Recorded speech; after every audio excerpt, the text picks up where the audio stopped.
separate way, close a little bit, so that you can get this back in here where you can see. Okay? Now, then you're going to have to look. Anybody here have thirds? No. Okay, well, when you have your clinic patients, a lot of them will, so your landmark doesn't change. So you're going to the distal of the second molar, not the third, the second molar, and then you're going to go in, up, and back. So it's kind of in this direction here. Does that make sense? Mm-hmm. Do you see that, Okay. Jen? I'll have to. And then what you're going to want to do is, when you're going here, if you're making too much contact right away, you need to straighten up and then drop into it. There's like a little recess in there that you'll drop into, okay? In any of these, maxillary or mandibular, anywhere you're putting anesthesia, be mindful that once you're into just soft tissue, you have to watch how far you're inserting. There's not going to be something that stops you, okay? So if I'm looking at Julianne's teeth and I know I'm supposed to be inserting and depositing at the height of the mucobuccal fold, I don't insert here and then go put my needle way up there and then deposit, because the anesthesia is above where the tip of the needle is, right? So how long are her teeth? And then we know the nerve is probably 2 to 3 millimeters. The block is probably 2 to 3 millimeters above the apex somewhere. So don't overshoot. You need to come in a little lower than you kind of think, and then deposit where you think the apex or just above the apex would be. And on this PSA, you have to go in, up, and back to get around that maxillary tuberosity. Does that make sense? Okay. The biggest thing with the PSA is making sure you use your second molar as your landmark, not your third. Okay. Which isn't a problem today, which is good. Okay. So then I'm going to go to my MSA. Same thing. I'm not going to overshoot. Okay.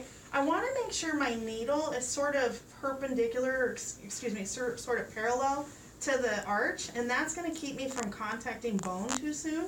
So if I'm going like this and I'm banging bone, I need to straighten out, and I want to just kind of skirt along the surface there to deposit where I need to go. Does that make sense? A lot of times if you're making contact too early, it's your angle, not necessarily where you're at. Sorry, you need to let that moisten up. All right. I know, I was like, close just a little, dear. So again, and then you're going to go here. You go in between. Isn't it in between the first molar and the second bi at the height of the mucobuccal fold, and you're going to go up in here. See that landmark, everybody? Mm-hmm. Okay. Mm-hmm. All right, and then for your ASA, same principle applies. Now see how this tooth comes this way, but the jaw goes this way. So when you're inserting, you want to go along the arch, not with the tooth. You're going to be way out here. So you need to come up in here a little bit, and you got to imagine you're sort of in this area right at the nasal commissure right here. So you have this big canine prominence. You're going to go just a little in front of it, and then you're going to insert up in there and deposit at that height. Okay.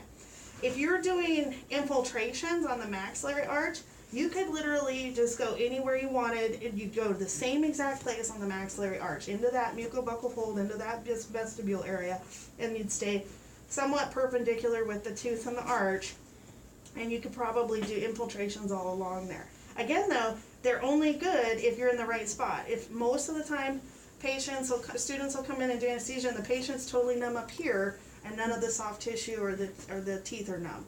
So don't overshoot. So when it says 2 or 3 millimeters, 2 or 3 millimeters. Okay? And imagine, the best thing to imagine that is, go back to your dental anatomy class, how long is a canine tooth? How long is the root of a canine 17 tooth? millimeters, It's long. 17 millimeters from crown to tip, so it's 13 millimeters or so, 13, 14 millimeters of root. So if you're burying your bevel, then you've probably overshot, right? This is where some of that anatomy makes a big deal. You gotta be able to, in your mind's eye, think, where would I want this to go to get the end of the nerve numb, to get the whole tooth numb, right? Okay, so those are our things. If I had to infiltrate up in here, I would retract the lip and come up in here at the apex of the teeth. So if I'm doing an infiltration, I go direct center of the tooth, and then I try to imagine where the apex would be, and that's how I'm going to do an infiltration somewhere. And you go 1/4 of the length?